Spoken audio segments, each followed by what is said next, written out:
on a day where the Miami Dolphins got rid of one quarterback who was at one time deemed their franchise quarterback in Tua Tagovailoa, they have turned around, and only a few hours later, Jeff Hafley and Jon-Eric Sullivan have added the guy they deem as their franchise quarterback moving forward, as that is Malik Willis. Let's talk about it.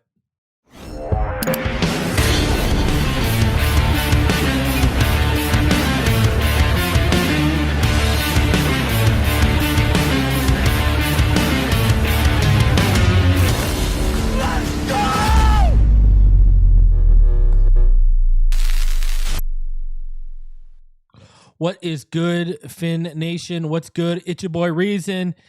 And here we are. I told you guys, each and every one of you, I told you this morning after Tua was released that the timing, it just straight came off like they were setting up for the run at Malik Willis. And sure enough, here we are. The Miami Dolphins have now added another quarterback to the roster after getting rid of Tua Tagovailoa. And again, I said this morning, we're going to have people split. Doesn't matter who it's going to be. People are going to be split over this, and it's already starting. Like, let's be real here. It's already beginning. It's already starting. So let's talk about this. Here we go. So you see right there in front of you, the Miami Dolphins are signing Malik Willis as a new quarterback has landed in Miami. He gets a 3-year, $67.5 million deal with $45 million guaranteed in a contract negotiated by Athletes First. David Mulligetta of Athletes First. So, this is no backup contract. This is no jabroni move here. This is, we see Malik Willis as the future in Miami. And I'm going to tell you this right now. I said this before. I'll say it again. They've sped up their own timeline with this signing. 2026 can no longer be a mulligan. What, are you going to sign a guy to a 3-year deal worth $67.5 million and have the first year just be a write-off? That makes no sense to me. And I will say another thing. Miss me with the quarterback competition conversation, because you ain't paying that man that money to compete for the starting job. That man is the starter. End of story. That man's a starter. So miss me with the quarterback competition talk, because it ain't happening. They ain't handing out $67.5 million for you to compete. $45 million of that guaranteed. That's not bad. You know what? The numbers aren't actually that bad considering. We could have gotten in the $90 to $100 million range. So I'm actually, I'm really actually not that mad at the money. I don't think it's that bad, to be completely honest with you. Was it $22.5 million a year? Right? What was Jacoby Brissett last year? Like $14 million or something like that? So I really don't think the money's that bad at all. I actually don't think the money's bad. So you're not going to hear me cry or complain about the money whatsoever. What I will say is, don't keep your hopes up for 2027's quarterback class.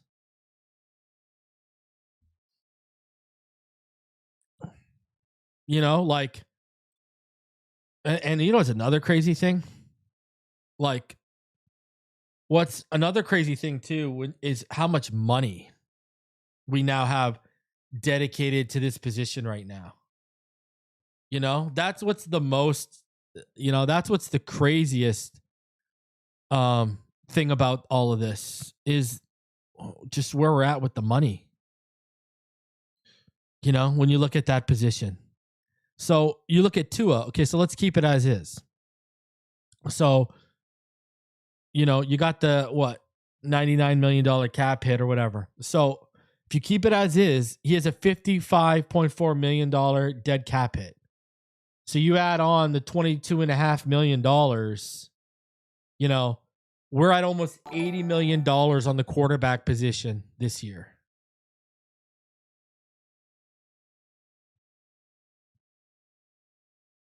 Now, if you want to be real ballsy and front load that to a deal, you would be at like $100 million between him and Malik this year. Yes, you heard me correctly. If you keep it as is, the Miami Dolphins between Malik Willis adding to the roster and the dead money with Tua are at almost $80 million. They're at about $77.9 million on the quarterback position. Let that one sink in. Holy. It is an absolute ride to be a Dolphin fan right now. Jeez Louise. So now we have until Wednesday to create more cap space. So they don't need that cap space right now. They need it on Wednesday.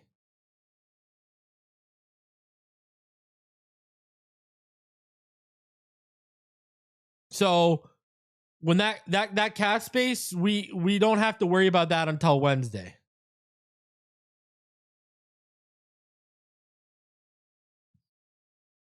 Man, can I tell you this? The balls on Hafley and Sullivan. Hey, no one knows more about Malik Willis and where he's at than those two. I'll give them that. But they must believe in him because the balls on them. Because guess what? What a coinkydink that Malik Willis's contract is 3 years long. And that's basically what we are looking to give Hafley and Sullivan to start turning us into a legitimate playoff team is 3 years. What a coinkydink. Because I'm going to tell you this much. This is going to line right up with their firing if it don't work. I'm going to tell you this much. The ball is to not just sit there for a year, figure out the roster, start to get everything right, retool it, and then go into the loaded 2027 draft and look for a guy. Whew. And now you've pressed yourself up against the cap where you've got 48 hours to create a bunch. Man, kudos to you guys for having the nuts on you like that. Listen, I said, you don't sign Malik. 2026, we can all agree is a write-off. 2027, all right, we want to see the vision in motion. We want to see the process in motion. And then 2028, we want to see things start to come to fruition, making the playoffs, becoming a legitimate contender, all that kind of jazz. Sorry, I got to see some results in year one now. And you know what? Let's have this conversation because I think it's legit. I honestly do think it's legit, and it's brought up in the chat here. And I think it's, a perfect way to frame it since technically we just went through it with someone else. With a former coach. They tried to tell us at least. But, now you got to ask yourself with the Miami Dolphins signing Malik Willis today, are Hafley and Sullivan now tied to the success or the failure at the hip of Malik Willis?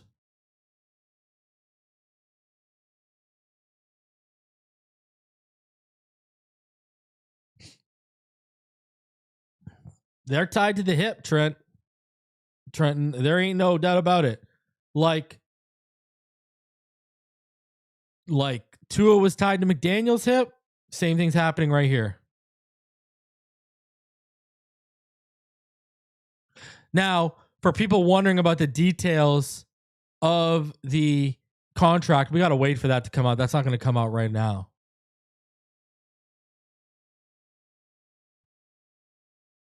I just, listen, if you believe in the kid, I got no problem with it. I got no problem with it at all. None whatsoever. If Hafley and Jon-Eric Sullivan think they can win with Willis, if they believe in Willis, have at it, man. Knock yourself out. There ain't no doubt about him. Remember, I liked Malik Willis coming out of Liberty. All right? I liked Malik Willis coming out of Liberty. I wasn't against him at all. I actually liked him. I remember everything from that draft cycle. Remember the video of him walking the old lady across the street and stuff, and how good his character was and all that stuff. He's a high character guy. The talent, he can create out of structure. It oozes. I mean, if you haven't had a chance to watch Kurt Warner's breakdown of him, I would suggest you go watch Kurt Warner's breakdown, because there's only about 28 plays when you take out like play action. When you take out screens and stuff at the line of scrimmage, et cetera, et cetera. There's only like 28 true dropbacks from him. Listen, you see some throws that are just wow. Like the touch, the accuracy, the placement, it's there. And in tight quarters up against the sideline, there's some nice throws on tape. But then you see the little stuff you don't like. You see the 5 to 8 yard outs that he's missing. You see the deep shots with separation that he's inaccurate on because the mechanics, right? Like he struggles mechanically on the lower half. That's where you really, really see it. When he misses, it's usually footwork and mechanics on the lower half. He suffers from what we see a lot of these uber athletic, oozing with traits guys suffer from.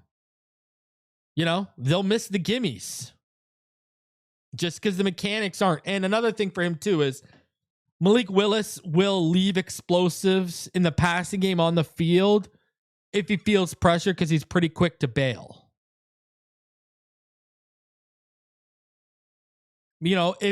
Those are really my only two big issues with them.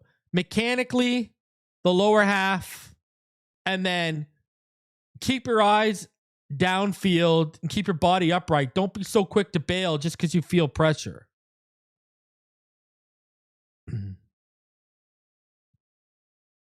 Really, that's really my only issues with him. Are way too quick to bail, which we see a lot of athletic quarterbacks fall victim to. And mechanically, especially under pressure, it can get shady at times.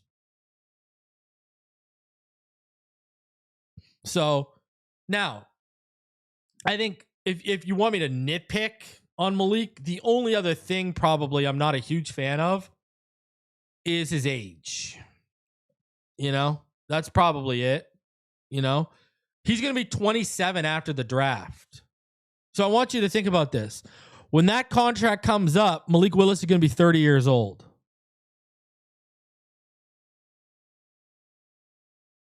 Now, if you want me to nitpick, that would be the only other thing would be his age, right? 27. He's going to be 27 in May. He'll be 30 by the time the contract is done. But really, I don't hate the move. I don't dislike the move. You're not going to hear me. I think this kid, he's got some serious upside. And I would still draft a Taylor Green or a Cole Payton. I would still draft some kid outside of day one with upside and put him in that room.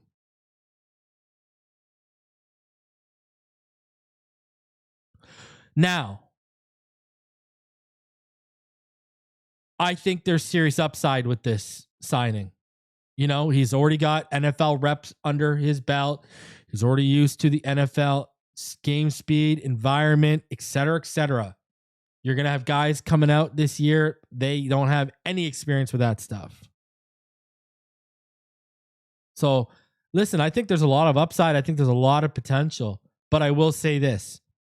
This could be a very, very pivotal moment for us right now. I mean, this is. And this is what I mean by that. Either we're going to look back on this move in 2 years and we're going to be like, you know what? They went out. They identified the guy they thought they could win with. They got him. And look it, we're a playoff team. Blah, blah, blah, blah, blah. We got some success. There you go. That's one side of the argument. The other side of the argument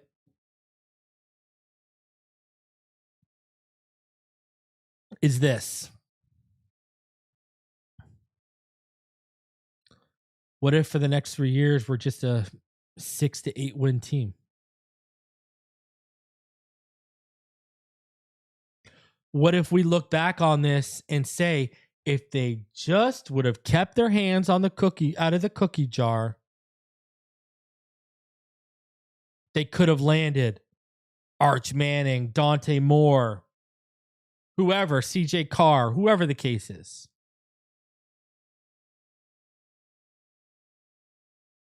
Because it's going to be either one of the two. It's going to be, we look back and be like, that was the right move. They called it. Or it's going to be, should have went all in and should have done what we didn't do in 2020 right. And that's tank. Right? Burrow was the goal by the end of the season and they didn't get there.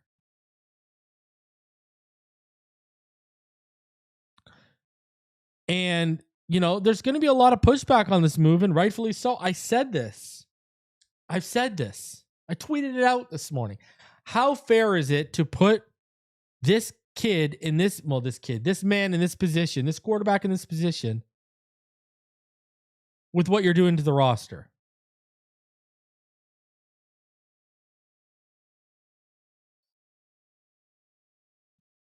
Because listen, I keep that same energy. You didn't do a damn good job at setting two up for success early on in his career as a Miami Dolphin.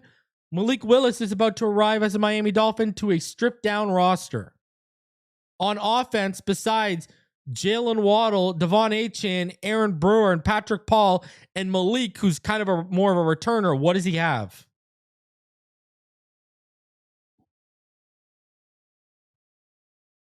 Like, I'm praying Francis Moinoa falls to us because I can't rely on Austin Jackson. Again, we are setting up a quarterback in a non-ideal environment and situation. And I'm going to tell you this right now. If this roster offensively doesn't improve and Malik struggles in year one, I will tell you this right now on March 9th. I ain't going to be at the front of the line blaming the quarterback. I'm going to be at the front of the line blaming the guys in charge. Okay, you went out and you dropped $67 million on this kid. Was that the right move at the right time?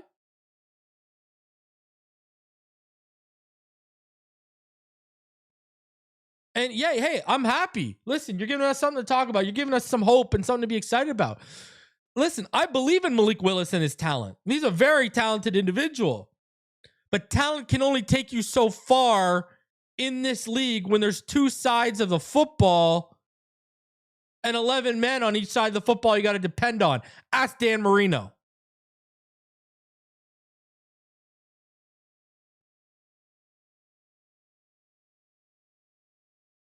So, listen, I'm down for signing Malik Willis. I like the upside with it here.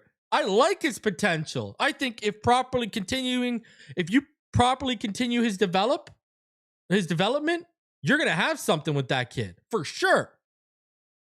But you don't stunt the kid's potential growth and development by not putting him in a position to be successful.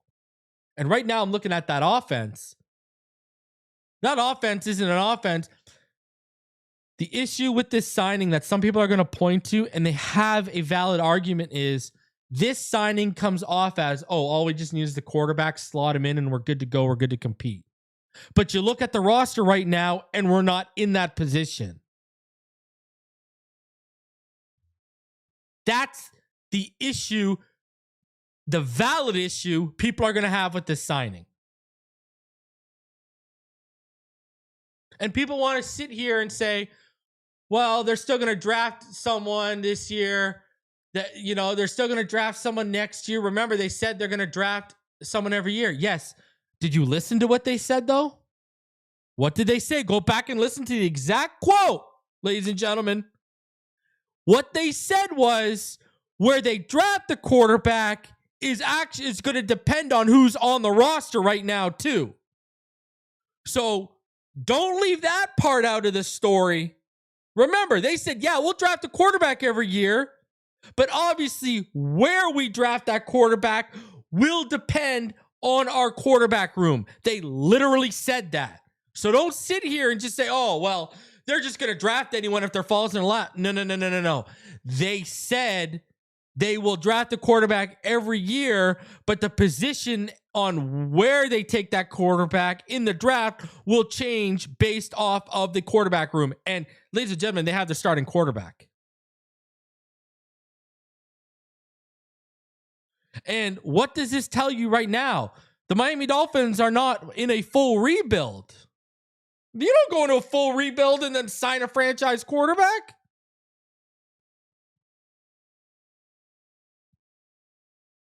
With that money, when we're so cap pressed that you got to wait 48 hours to clear cap for Wednesday to make this official?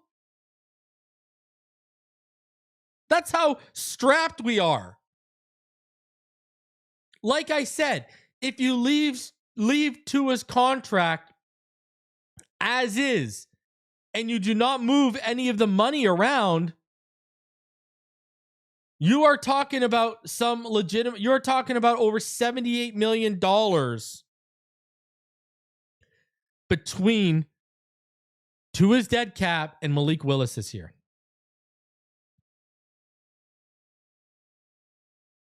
Listen, if we were truly rebuilding, what are we doing right now? They're retooling. And this move, to me, it has quickened the pace of the timeline.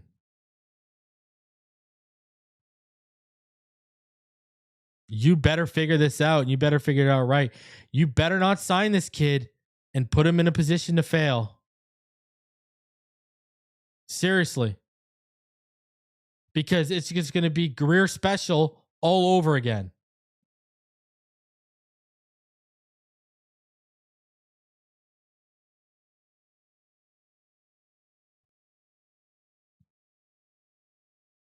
So, listen, we all thought we were right back in it. We all thought we were going to be tanking again. And nope, we are not.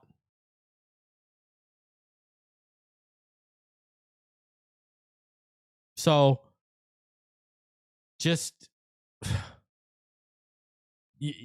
no days off now. You can't.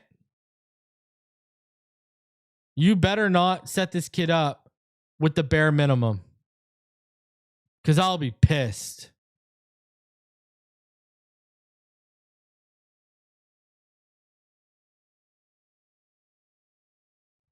I'll be pissed if they set this kid up to fail, man. But you look at some great stuff here. I mean, there's hope here. I mean, you look at the EPA port dropback leaders from 2024 and 2025, minimum 100 dropbacks, and it is Malik Willis right now. Now, are you concerned that Jordan Love is also in that top 5 and this could be a Matt LaFleur thing? Maybe. But what I find interesting here is really only one of those 5 guys on that list is a pocket quarterback. And that's Jared Goff. So like I said, the ceiling is very high with Malik. But you got to set this kid up. You got to set this kid up to be successful. You got to fix that offensive line for him. You got to fix that receiver room for him.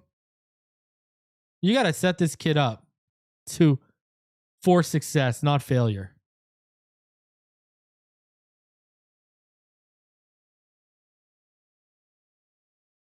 And the thing is, Sullivan and Hafley are new at their jobs, so we have no history we can go off of. We have nothing to go off of.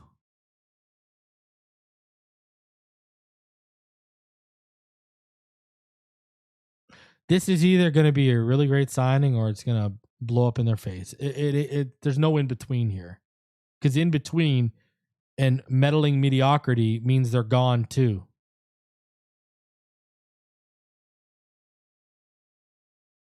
And what's crazy is the Miami Dolphins made the biggest splash so far of free agency.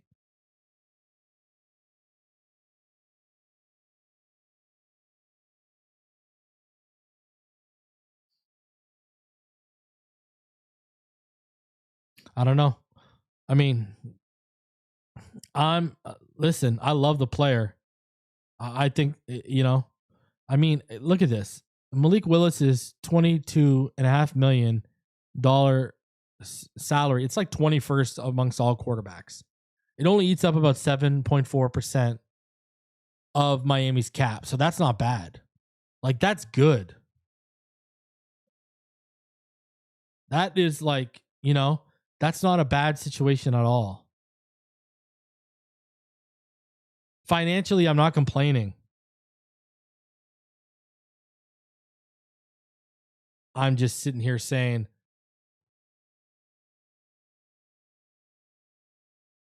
like, I don't like signing a guy and the first thing we look around is, okay, this team's not ready to sign this money.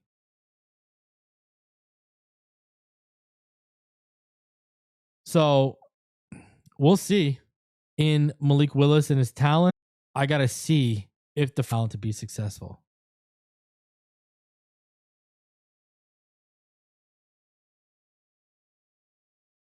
So I'm a fan of the movie.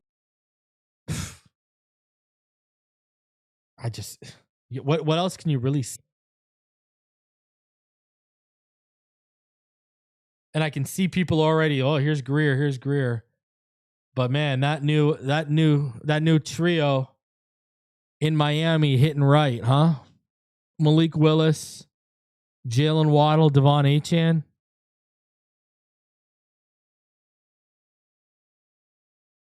I got to tell you this, man.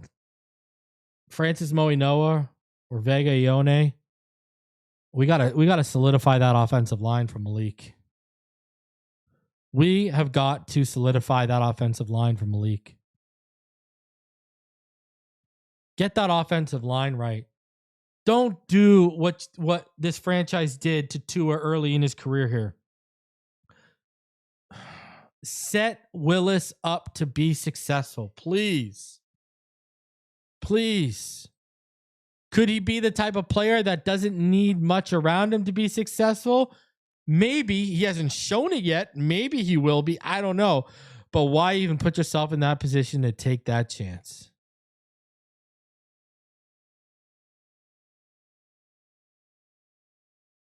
Set him up to be as successful as possible.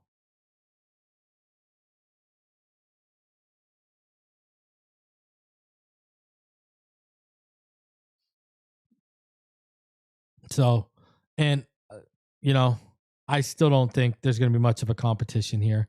Your starter for 2026 is pretty much locked in.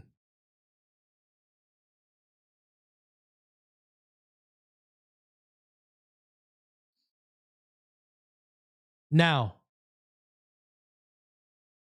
earlier today, the Miami Dolphins did create some cap when they went ahead and traded Minkah Fitzpatrick to the New York Jets for a 2026 seventh round pick. The Jets will sign Fitzpatrick to a 3-year, $40 million deal per his agent.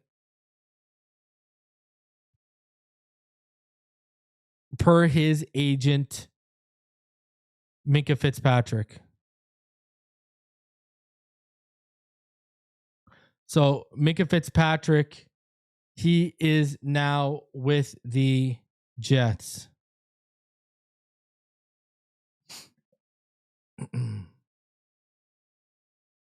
Great.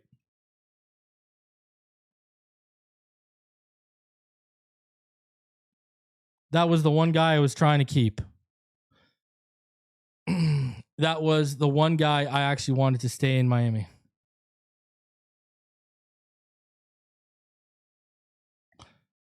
So I don't know.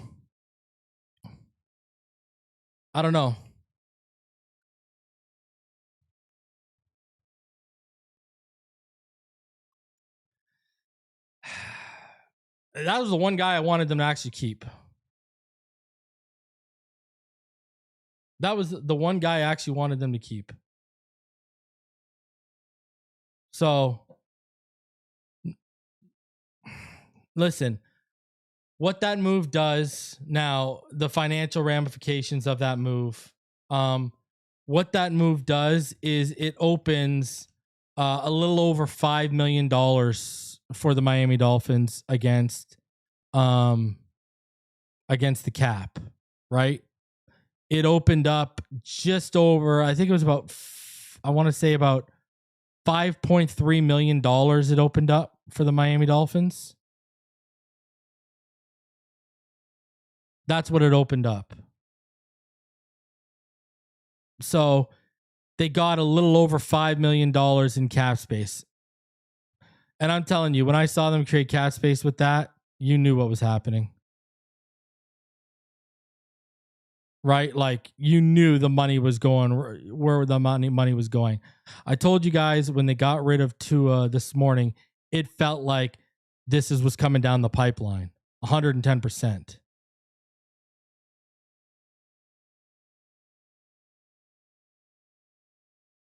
So they used that money right away. They didn't wait a single solitary second. They turned around and they said, "Yup, let's use that money right now."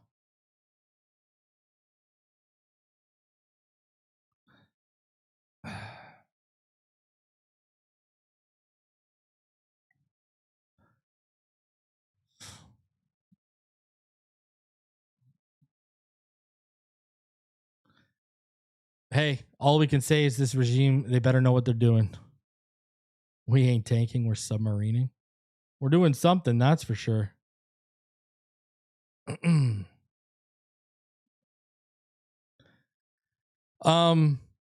Phillips, I mean, I don't know if you guys saw, but Jaelan Phillips signed like a 4-year, $120 million deal with the Carolina Panthers. $80 million in guarantees. That guy was not getting it in Miami, so I'm glad he cashed in somewhere else. He wasn't getting into Miami. And if he did get into Miami, he was never, ever going to live up to that contract. So Jaelan Phillips out here getting paid. The Dolphins were right to trade him, that's for sure. 110% after seeing how much money he just got.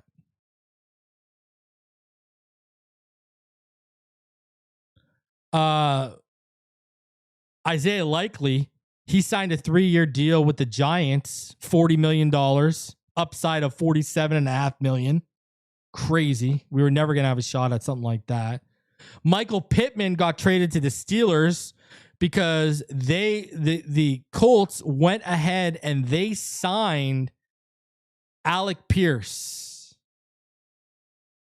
So Alec Pierce has agreed to a 4-year, $114 million deal.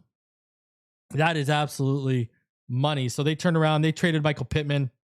There were rumors of them trying to trade Michael Pittman, like I talked about on the show earlier this week, and they finally got it done. So Michael Pittman, he's out of there. That's interesting. Daniel Jones, the pressure is going to be on you to. Now, what's crazy is the left tackle market.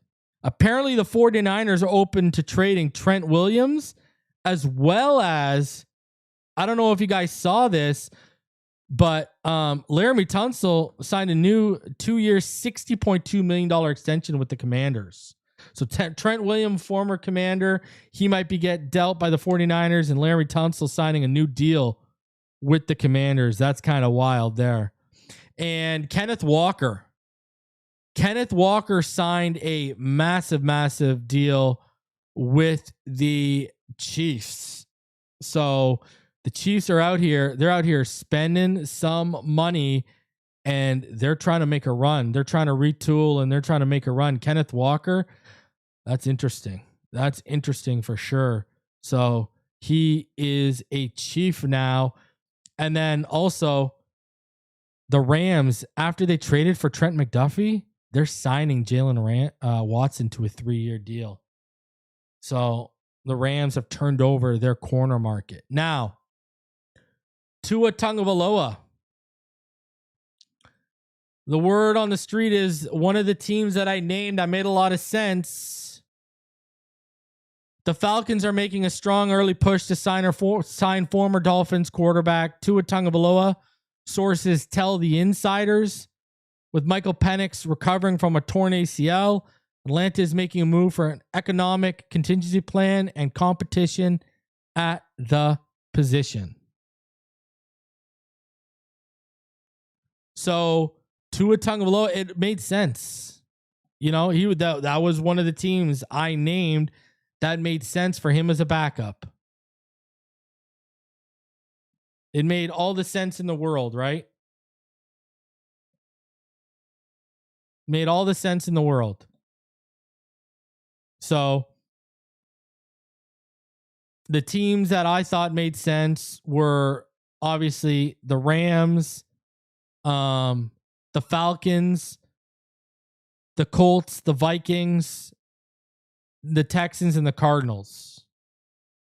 So, and it's not that far of a trip for them. So, you know what's funny? I see it in the chat. I was wondering too, is this guy going to go back to 13 when he goes to Atlanta? I was legitimately wondering, is he going to go back to 13? Makes sense, man. You know, and I'll say this. Penix wasn't very good. What if Tua beats out Penix?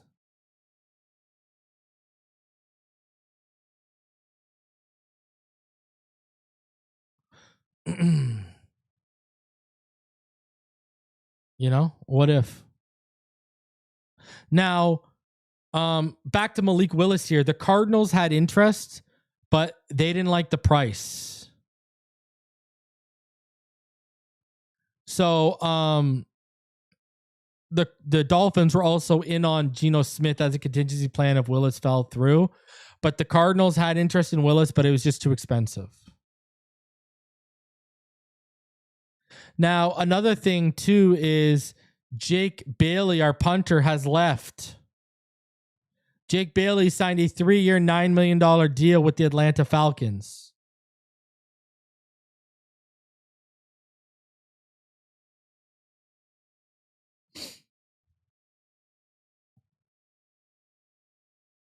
So, now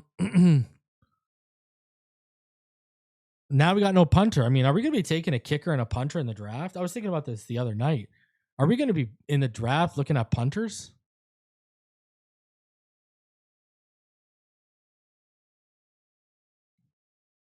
So, crazy. It's just crazy. If you look at the combined dead cap and regular cap hit now, it's $121.7 million for Tua and Willis. 40.4% of our cap is on quarterbacks. If you look at the whole totality of everything.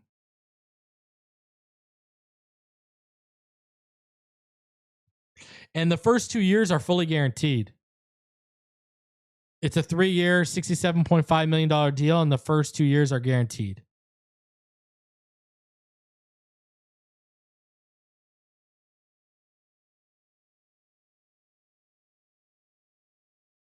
So it's a lot of money. That is a lot of money. But hey, Tua was struggling against cover 2. You go look at Malik Willis in 2025 against cover 2. He was first in quarterback success percentage, first in passer rating, first in first downs per attempt, and second in EPA per play against cover 2.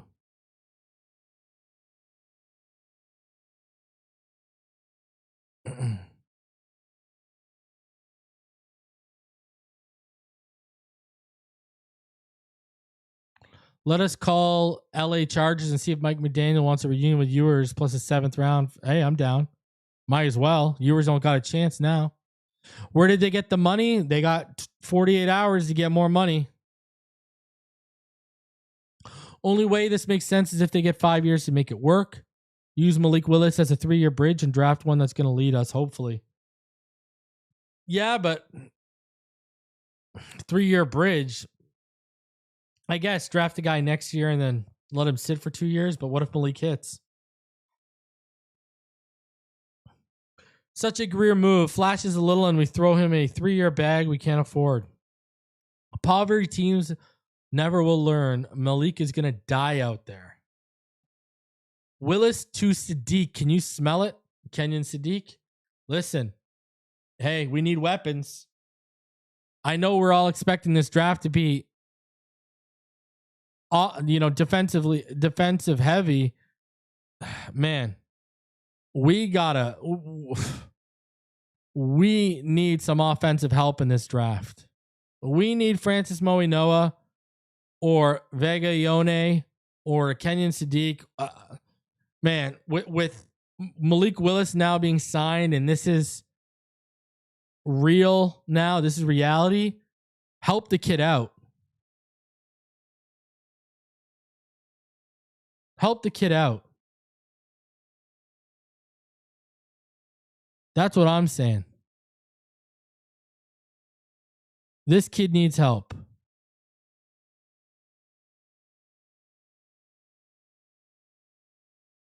So we'll see. But you got to do this. You got to do this man some justice and you got to get him some help on the offense.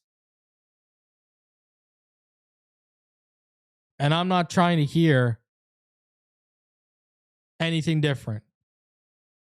I keep that same energy. You gotta have to help this guy out. And in turn, you're gonna have to help yourself out because you guys are now attached to the hip of Malik Willis moving forward. It might not be fair, but guess what? That's the reality we're living in.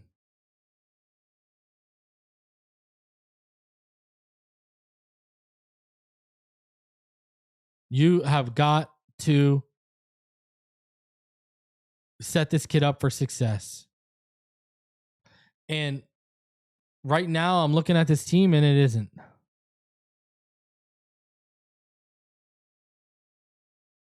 So, man.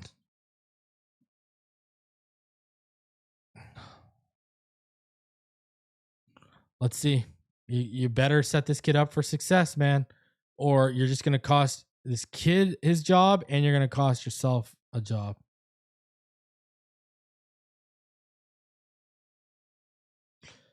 Ladies and gentlemen, over 600 of you in the room. Smash that like button. Subscribe if you are new. Man. So Tua Tagovailoa is cut.